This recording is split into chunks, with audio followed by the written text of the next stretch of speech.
There's no question that the world of work is changing. What's going on with all this great resignation and most recently, quiet quitting? Something is broken, and we have the opportunity to help. That's this week on the Badass Agile Podcast.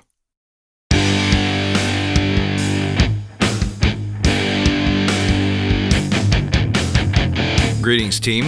Welcome to the Badass Agile Podcast. I'm your host, Chris Williams.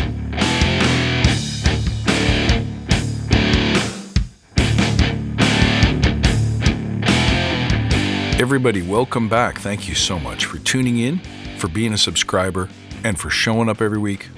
Let's talk about what's happening in the workplace. Something happened during the pandemic. I believe it was an awakening. And once people have been exposed to what's possible, and they see how easy it is to make change, they can never go back. And that affects what we do as practitioners. But before we dig in, let's take just a moment to remember why we're here. To create an elite tribe of leaders who truly serve their clients and communities by doing what matters and what works, relentlessly chasing value and excellence like a badass. There's so many resources out there about what you need to do to be agile, but we're focused on who you need to become in order to lead teams. So let's hammer down those fundamentals to create a truly unique and powerful force in this industry. And remember, if this episode helps you, share it with your friends. Also, don't forget to check out my new private podcast called The Badass Agile Entrepreneur. You can also follow us in the Badass Agile Listener Lounge on Facebook, check us out on Instagram or Twitter, and even look me up on LinkedIn. Also, track what we're doing in Clubhouse. We have great conversations there.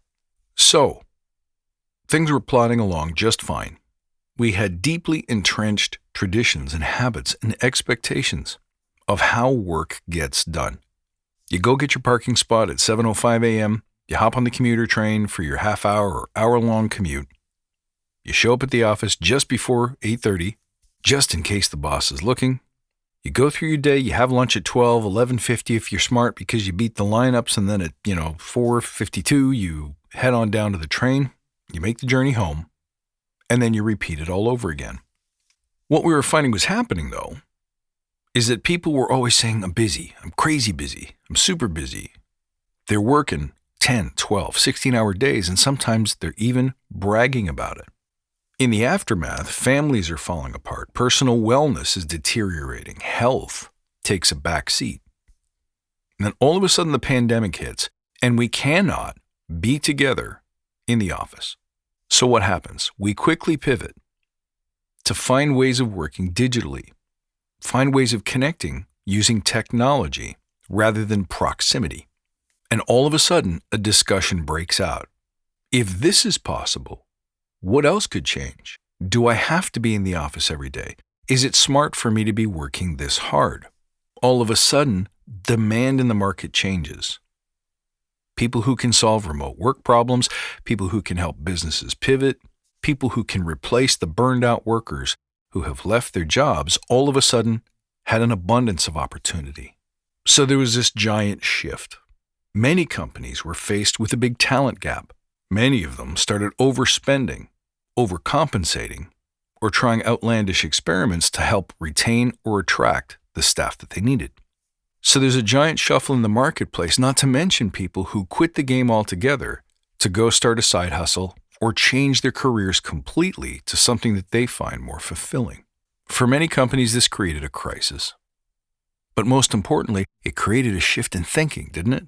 When you all of a sudden see, hey, I don't have to follow that same script starting at 7:02 every morning. I don't have to repeat the same pattern. I can start asking questions about what's good for me, what works for me, where do I belong? And we start asking questions of our employers. Why am I doing this? Is this worth it?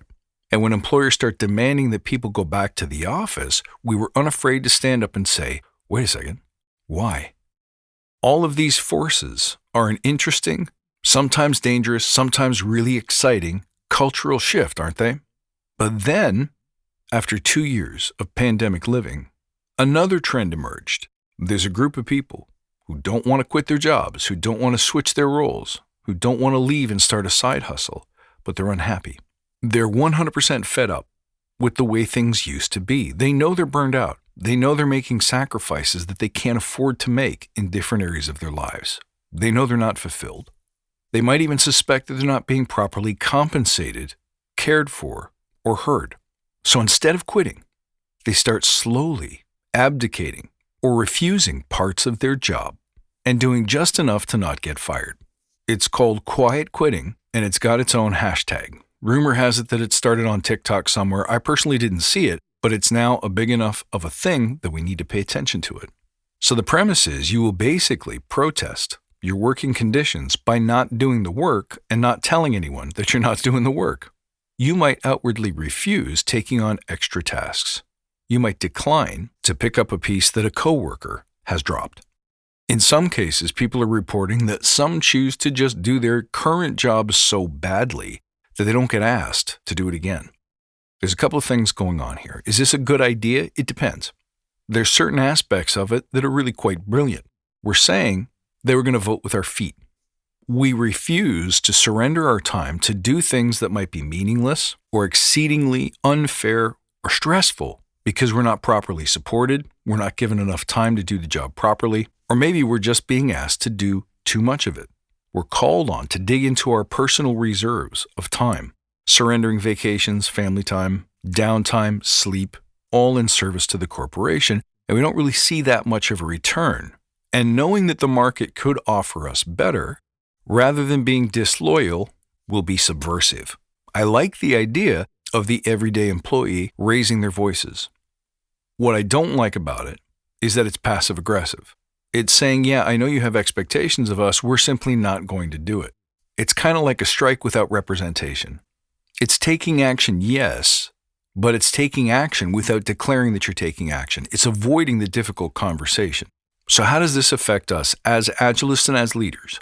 I think as scrum masters and coaches, you're more likely to see this at the team level in a way that managers and executives can't see it. They can't witness it because they're not in the team room. So we might have an opportunity to actually see firsthand what quiet quitting looks like and how it impacts the teams and the business overall. Let's remember something. If a person all of a sudden outputs half of what they used to, there's a chance that that will raise the cost of labor. And when the cost of labor rises, companies don't just absorb that, they pass it on to who? To the consumer. So there's an economic impact to throttling output or productivity. Does that mean we should just ignore it and keep on taking twice the work for not enough pay with not enough support? When a coworker leaves, do we just absorb the overflow on their behalf? We just start doing more and the company gets the savings from the reduced headcount? Of course not. But what we do need to do is properly organize and represent this conversation either to the people arm of the organization or to the executives and leadership themselves. First, let me give some advice to the executives if you're listening. Whether you like it or not, this wave is happening. So the conversation is already spreading through the halls and across the internet. If you don't control this conversation, you lose. By control the conversation, I mean control the narrative. Acknowledge that it's happening. Understand why it's happening. Understand the root causes and start figuring out how you're going to solve it. And if your answer to that question is stop it or you're fired, you're going to continue to lose people. You're going to lose your best people because they're going to see the meaning behind that measure. They'll know where your priorities are. They know what you care about. They won't feel heard, and so they'll take their talent elsewhere. Now, you can argue that people who would do this, who would quietly quit, hold back on their passion and their energy and their output, just to make a point, probably weren't your best, most talented people in the first place, but you could be very wrong about that. What I see most executives and executive teams do is kind of ignore the problem, push it out to individual managers or regional leaders to handle in their own way. And that's going to create a variability of response that'll create a sort of learned helplessness. Nobody knows what to do to solve the problem. You'll create a culture of probably fear of getting fired, fear of repercussions, fear of having your salaries cut. That's going to put a wall up between leadership and everyone else in the organization. Wrong move. You need to communicate with strength. And that strength needs to start with empathy, understanding how we got here. How did quiet quitting originate?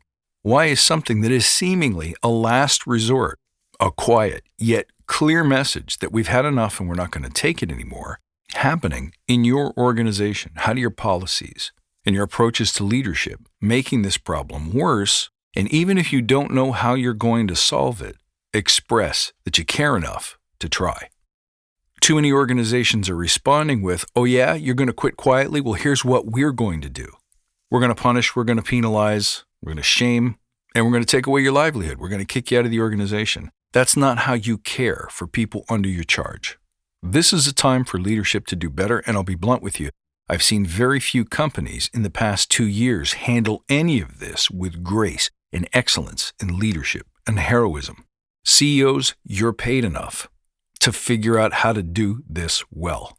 You, as a brand, create the culture and set the tone for your organization, and your people are expecting you to do better. Handle this straight on. Now, here's a note for people in the workplace, for those of you who may be considering quiet quitting. There are a few reasons why this might be a really bad way to go. The first thing is that the response from some companies, like Facebook, for example, has been, we think that there are a large number of people in the org who aren't doing a lot of work and expect that we're going to change our relationship with you. It may be time to say goodbye to those people who have just been swimming along doing the minimum for too long now. In the beginning of this trend, the reaction is going to be allergic. It's going to be inflammatory. So you go on some form of a labor-based hunger strike, and you may find that the first response is to start cutting people. You may find that it has the opposite effect of what you intended, that you'll basically be invited to leave or specifically fired. But here's another reason why I think it's a bad way to go. It's not because of the loss of your job. It's not because of what you'll have to say in your resume. It's not because of what other employers might think of you. It has more to do with my personal mission to create heroes. I think that simply dialing back on your efforts is a way to actively reclaim your work-life balance, your free time, your self-respect. That may be true. But at a certain point, I still think you're avoiding the conversation. If you're working in a place where you're being asked to put in too much time, working on tasks that you don't value, and not permitted or trusted to make changes to institute your own work-life balance, to make sure that you're getting the most important things done and minimizing waste, if you're not trusted in that, you're working for the wrong organization and you should leave. Rather than just sitting there and coasting and collecting a paycheck, get busy with your search now. Figure out where you want to go next. Figure out what the past few years and the changes that they have brought means for you. Where do you want to go? Start going there. But the final thing that I'll suggest is that from a perspective of everything we talk about on this podcast, everything that we do in the Forge, we know that the only things worth doing are the most difficult things. Maybe it's this conversation, the conversation about change. Maybe it's about bringing the revolution to the doorstep of people who can actually help us make those changes. But most importantly, you don't get anything in life as an entrepreneur, as an employee, as a contractor, as a scrum master or coach by doing the bare minimum. And as scrum masters and coaches, you have a unique opportunity to bring that conversation, to do the hard thing, to act as a trusted advisor that you were probably hired to be. The more senior you are, the more connected you are to the senior levels of the organization, the easier this will be, the more appropriate this will be. If you see that people are starting to dial back on their contribution, bring those hard-earned empathy skills and problem-solving skills to have one-on-one communications and ask people what's going on. Where did it come from? I want to hear your story. Tell me what's hurting. Tell me what's not working. Tell me how we got here.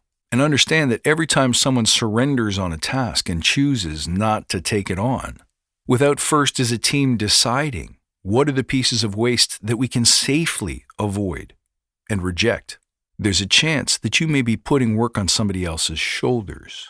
Now, that's not showing up as a teammate. That's not showing up as a badass. Badasses don't take shortcuts. Badasses don't dump their work and leave it for somebody else to figure out. Badasses say, I have a problem and it needs to be solved, and I haven't heard yet, but I will not quit on the conversation. I will not give up hope unless this is no longer the place for me, in which case I owe it to myself and to my team to move elsewhere, to a place where my boundaries and my wants and desires are respected. But I'm not going to handle my business by folding my arms in front of my chest and turning my back on my duty.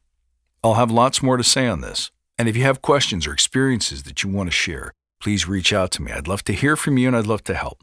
Stay tuned. This is a work in progress, and it's a very, very interesting trend in our marketplace. And it's a great opportunity to add some additional value to our clients, teams, and customers. My friends, I hope you found this one enjoyable and inspirational. As always, I'd love to hear from you. You can find me at badassagile.com. Check me out on Twitter at badass_agile and on Instagram at badassagile. I look forward to seeing you next time. And until then, stay badass.